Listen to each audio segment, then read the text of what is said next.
Plástico, plástico. O plástico está em toda parte.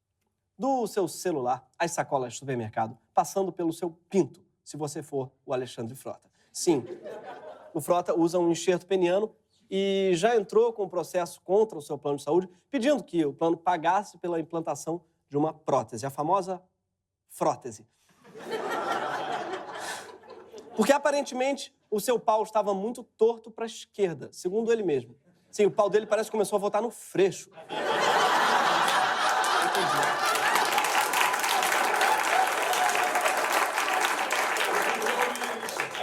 O pau dele foi lá... Fora Temer! Oi? Não, passarão! Oi? Você ouviu isso aqui? Não. A operação do Frota para corrigir o pinto foi a primeira guinada à direita cirúrgica da história. Mas hoje a gente não vai falar do pau do Frota, a gente vai falar de plástico. E eu sei o que você está pensando.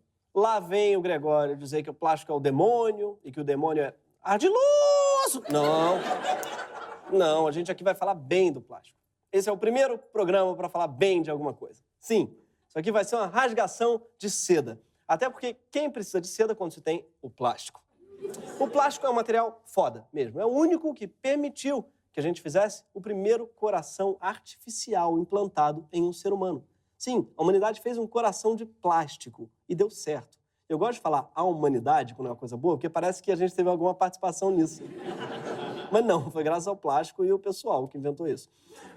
A indústria do plástico, aliás, polui muito menos do que a indústria do papel e a de vidro. Sim, fazer plástico polui menos que fazer papel e fazer vidro. Sério, o plástico é foda, porque não dá para se fazer uma dentadura de vidro ou um catéter de madeira, porque essas coisas quebram ou apodrecem. O plástico permitiu uma verdadeira revolução na medicina.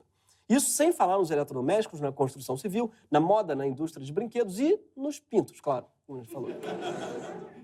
Sem plástico, o pau do Frota estava acampado em Curitiba gritando Lula livre. Exatamente. O plástico tem uma maleabilidade e uma durabilidade que nenhum outro material tem. O plástico é tão maravilhoso que até o cachorro Tom se apaixonou por um. Tom é esse aqui, ó. É da raça Pinch. Não quer saber de nenhuma cachorra. E Lala tá arretada. Vive traindo Lala com essa garrafa. Ele vai tentar, com a garrafa, olha aí, fazer amor. Isso é que é uma garrafa PET.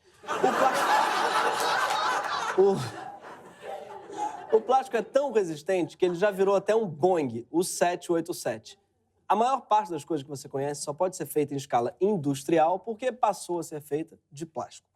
Somos totalmente dependentes dessa maravilha. Isso sem falar, claro, no plástico bolha, também conhecido como melhor que sexo. Não, só eu que acho isso? Oi, tá. O plástico é feito a partir do insumo do petróleo, o nafta, que é polimerizado em resinas diferentes e cada uma delas dá origem a um tipo de plástico. Polietileno, poliestireno, poliéster, hambúrguer da Sadia. O plástico está no planeta há quase 100 anos. Tá? Desde que ele passou a ser feito em larga escala, foi logo depois da Segunda Guerra Mundial, a sua produção já aumentou mais de 20 vezes. Desde o pratinho de baquelite, primeiro plástico da história, até a última pecinha de Lego que foi para dentro do seu sapato, já foram produzidas em todos esses anos 8,3 bilhões de toneladas de plástico. Isso equivale a 25 vezes o peso de todos os seres humanos vivos da Terra. Ah, mas isso foi produzido ao longo de 100 anos, muito desse plástico já desapareceu? Você deve estar pensando, não, porque esse é o barato do plástico, ele não desaparece. Nunca, nem um só grama de plástico foi absorvido pela natureza. Todos os plásticos já produzidos na Terra ainda estão nela e ficarão nela para todo sempre, que nem o Keith Richards. Sim. Pouca gente sabe, mas o guitarrista do Rolling Stones é feito de poliestireno. Todo o plástico que foi feito na Terra vai ficar nela. Isso vale, inclusive, desculpa lembrar vocês, mas pro pinto do negócio. Aquele lá, o enxerto do rapaz. Sim. Esse, você acha que, esse cara não vai deixar nenhum legado? Vai, esse é o legado dele. Vai ficar. Você pode achar assim, é degradante, não é? Botar um enxerto. Pode ser degradante, mas não é degradável. Agora, se o plástico é tão maravilhoso, se ele salva vidas, se ele emprega pessoas, se ele faz o pessoal ter coração e ter pinto, se ele dura para sempre, né? Por que ele anda sendo tão mal falado por aí? Seria tudo inveja do pessoal da indústria do chumbo, só porque ninguém mais faz soldadinho? Não, não. O problema do plástico é exatamente a sua maior qualidade. É o fato dele ser, ao mesmo tempo, supersonicamente indestrutível e muito barato de produzir. Sim, porque além de ser ultra resistente e ultra maleável, o plástico também é ultra barato. E por isso mesmo é muito usado para produtos descartáveis. O plástico é tão barato que a gente joga ele fora. Então o problema do plástico é o descarte. Aquele autor da frase dispenso, logo existo. A lógica econômica da indústria do plástico é oposta à lógica ecológica. Não faz sentido, do ponto de vista ecológico, fazer produtos descartáveis à base de um material que é indestrutível. Mas, do ponto de vista econômico, faz todo sentido se ele for ultra barato. E o melhor exemplo disso é a sacolinha de supermercado. Cerca de 1,5 milhão de sacolas plásticas são distribuídas por hora no Brasil. Desde que você começou a ver esse episódio de Greg News, foram distribuídas 400 mil sacolas plásticas. Ah, mas eu tô vendo às 4 horas da manhã, não tem nem nada aberto essa hora. Tem sim, a Droga Raia. Que nesse momento deve estar colocando 3 sacolas plásticas para uma de pirona. Que eu nunca entendi para que tanta sacola. E tem que ir trazer a caixinha para botar depois uma nota que vai tirar e vai pagar, e depois botar cada nota e vai durar para sempre na humanidade. Então, fica de olho aí, Droga Raia, pelo amor de Deus. Cada sacola plástica só é usada em média por 20 minutos. A não ser que você seja o cara do Beleza Americana, fica filmando 5 horas numa sacola voando. Naquela época não tinha smartphone, não tinha o que fazer, ficava filmando sacola. A sacola plástica, ela não é exceção, tá? 40% do plástico produzido no mundo só é usado uma vez e depois descartado. É o caso de todas as embalagens plásticas. No Brasil, descartar embalagens plásticas no meio ambiente é crime ambiental, desde 81. E, no entanto, as multas aplicadas e pagas são muito poucas. Desde a tragédia ambiental de Mariana, todas as empresas brasileiras que cometeram crimes ambientais só pagaram 3,4% do valor das multas. O governo cobra multa de grande empresa igual o pezão paga o servidor, quando dá vontade. Agora me explica, para que serve embalagem plástica de guardanapo? Já viram isso? De palito. Para que serve uma embalagem plástica para banana descascada? Sim, isso existe. E a banana já vem com embalagem maravilhosa, que é a casca. Que ainda por cima, gente, a casca é mágica, tem muitos usos, como fazer os outros carros derraparem no Mario Kart. Daí é um jogo que educou errado as crianças, incentivando a dirigir, jogando lixo pela janela e tomando cogumelos. Mas eu não sei se você sabe, tá? Mas o designer que fez a banana foi Deus. Embalar fruta com plástico equivale a cagar no trabalho dele. Equivale a mudar a fonte de uma logo para Comic Sans. E a bicha lá em cima é extremamente vingativa. Só pra vocês saberem, esse bicha tá escrito no roteiro com letra maiúscula, nenhum Deus foi desrespeitado, tá, gente? Mas o ideal é que a gente fizesse como essa senhora aí do vídeo e nunca jogasse plástico fora. Sonete, sou uma consumidora Tupperware, moro em Clinópolis, estado de Goiás. Fico enlouquecido quando alguém pega uma Tupperware minha, mesmo que seja que eu sabendo que vai devolver, que custa devolver, eu vou atrás. Ela faz bem, gente. Não pagam milhões num vaso chinês? Aquilo já foi um Tupperware. Se as gerações seguintes mantiverem a tradição dela, o tataraneto dela tá feito, gente. Esse aqui é um Tupperware raríssimo da dinastia Isonete, encontrado no sítio arqueológico de Pirinópolis. E onde você acha todo o plástico jogado fora por quem não é viciado em Tupperware vai parar? Onde é que você acha que vai? Vai parar no mar. Ah, mas eu moro em Minas. Eu não tenho nem como jogar lixo no mar. Não, mas vai parar no rio, né? No aterro sanitário, que aí o lixo vai para o rio, depois no riacho, no igarapé, que vai desembocar no mar.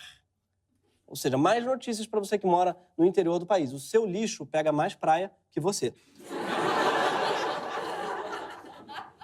E há tanto plástico no oceano que a previsão é que em 2050 exista mais plástico do que fauna no mar. Sim, vai ter mais sacola que peixe, mais cotonete que camarão. Vão ter que fazer cascata de cotonete, festa. Bobó de cotonete. Sashimi de magipaque. Desculpa, eu não posso comer frutos do mar, eu sou alérgico a poliestireno, né? Não vai poder, infelizmente. Hoje já existe um fenômeno chamado ilhas de plástico. Não confundir com a ilha do Ivo Pitangui, em Angra, que é a ilha de plástica. As ilhas de plástico são do tamanho de países inteiros e já são até chamadas de o 8º continente. Plástico e plâncton, lixo e alimento, tudo misturado. Poluindo o paraíso, confundindo as aves, criando anomalias, como a tartaruga que cresceu com um anel de plástico em volta do casco. Essa tartaruga é uma clara vítima dos padrões estéticos da sociedade.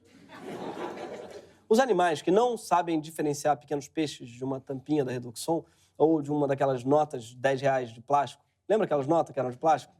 Né? Todo mundo achou, não, essa nota é boa, ela vai durar para sempre, lembra? Cadê? Sumiu, desapareceu. Sei lá, era tão fofa que todo mundo guardava. Enfim, sumiu aquela nota. Se alguém souber, me avisa o que aconteceu com ela. Mas lembram aquelas notas? Sim, os peixes acabam comendo tudo, todo esse plástico. A sua sacolinha do supermercado fica no estômago dos animais e eles não conseguem mais comer nada. Porque eles acham que eles já estão cheios, só que aquilo é plástico. Então eles morrem de inanição. Vejam a quantidade de plástico encontrada no estômago dos animais marinhos no Brasil. Em cada saquinho desse, tem um material retirado do estômago de tartarugas marinhas encontradas mortas. É impressionante. Algumas morreram só com um pouquinho de plástico. Outras, mais resistentes, ingeriram grandes quantidades. Muito bizarro. Mas mais bizarro ainda é que eu não sei se vocês repararam, mas o cara colocou os plásticos achados na tartaruga dentro de sacos plásticos. Isso é o quanto a gente é dependente do plástico. Mas esse é o plástico que a gente consegue ver no estômago das tartarugas. Mas o problema real são as milhões de toneladas de plástico que a gente não vê. Porque quando o plástico para no mar, o plástico vai se quebrando em pedacinhos chamados microplásticos, que ficam como grãozinhos de areia espalhados por toda parte. O microplástico é um ímã de toxinas. Por onde ele passa, ele vai agarrando um monte de substâncias químicas nocivas à saúde, como agrotóxicos e dejetos industriais, que depois são comidos pelo peixe e vão parar dentro de você. Through exposure to sun, wind, and water, plastic is broken down into microscopic parts. These plastic particles can absorb high concentrations of agricultural and industrial toxins. Many animals mistake the plastic for plankton and eat their fill. Vocês perceberam que tudo começa com o pato da Fiesp? É isso que deu. Foram defender o golpe. Deu em peixe comendo plástico. Parabéns. Espero que sejam felizes, golpistas. Essas substâncias químicas nocivas que grudam nos microplásticos são disruptores endócrinos. Ou seja, eles interferem na nossa função hormonal, o que pode acarretar desde problemas de obesidade até câncer. Sabe aquelas bolinhas azuis que vêm no esfoliante, na pasta de dente, que as embalagens chamam de micropérolas ou partículas de limpeza? Não são nada mais do que plástico. Sim, você está escovando os dentes provavelmente com plástico. E você está zoando a Bela Gil porque ela prefere escovar o dente com argila. A argila nunca matou ninguém. Já sua pasta de dente pode ter engasgado uma tartaruga em Saquarema. Aquela purpurina que algumas pessoas insistem em usar no carnaval, sabe? Pois é, são microplásticos, tá? Que os peixes confundem com plâncton. Mas pelo menos o look tá mara. Pensa no projeto Tamar, cara. Ao invés do projeto Tamara. E essa piada foi do redator Bruno Tortura. Eu era contra ela. Ele insistiu. É engraçado, as pessoas vão rir. Eu falei, tá, vamos lá. Todo plástico descartado no Brasil deveria ser tratado de acordo com a Política Nacional de Resíduos Sólidos. Segundo a lei, cabe às prefeituras a destinação, a coleta seletiva e a compostagem do lixo. E cabe ao setor privado a transformação do que foi coletado em novos produtos, ou seja, a reciclagem. Esses setores, público e privado, deveriam estar sincronizados e em harmonia, como esses dois garis.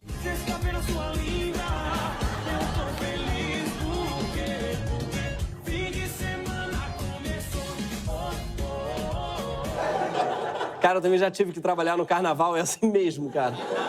Mas essa parceria entre público e privado funciona? Não.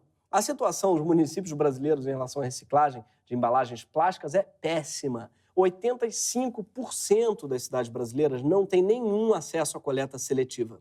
Isso que é coleta seletiva. Seleciona muito bem os usuários. Não, você não, você não, você não, você não. Na sangria dos orçamentos públicos, a primeira coisa que se corta, ou a que não se investe, é a coleta seletiva. Você que separa o lixo deve estar se sentindo um idiota, né? Porque vão pegar o seu trabalho e cuspir em cima. Mas pensa que não é muito diferente de pagar imposto. E tem que fazer, tem que fazer. Mais de 60% dos municípios brasileiros não têm nenhum plano de gestão de resíduos.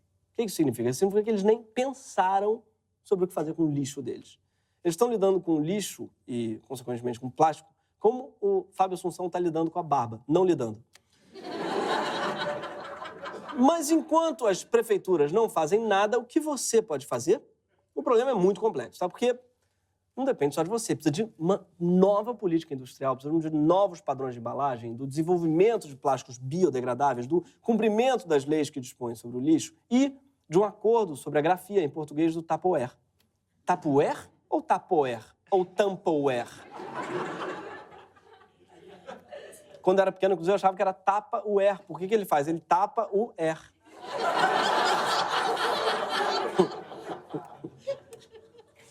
Mas se tudo isso, por acaso, parecer um pouco fora do seu alcance, uma coisa simples que muita gente tem feito é parar de usar canudos. Sim, 95% dos lixos nas praias brasileiras é plástico. E desses, os mais comuns são os canudos. Os americanos chegam a usar 500 milhões de canudos por dia. E vamos ser sinceros, para que serve um canudo? O que um canudo pode fazer por você que você não pode fazer sozinho? O milkshake de ovo maltine do Bob's entupia no canudo. Por que você pegava o canudo? Aí depois fizeram aquele canudão para ser uma tora para comer um shake e entupia igual. Continuava entupindo. E, sei lá, pegava 2, 3, enfiava um no outro, fazia um gigante. Que tal se a gente seguisse o conselho do Cazuza? Que tal?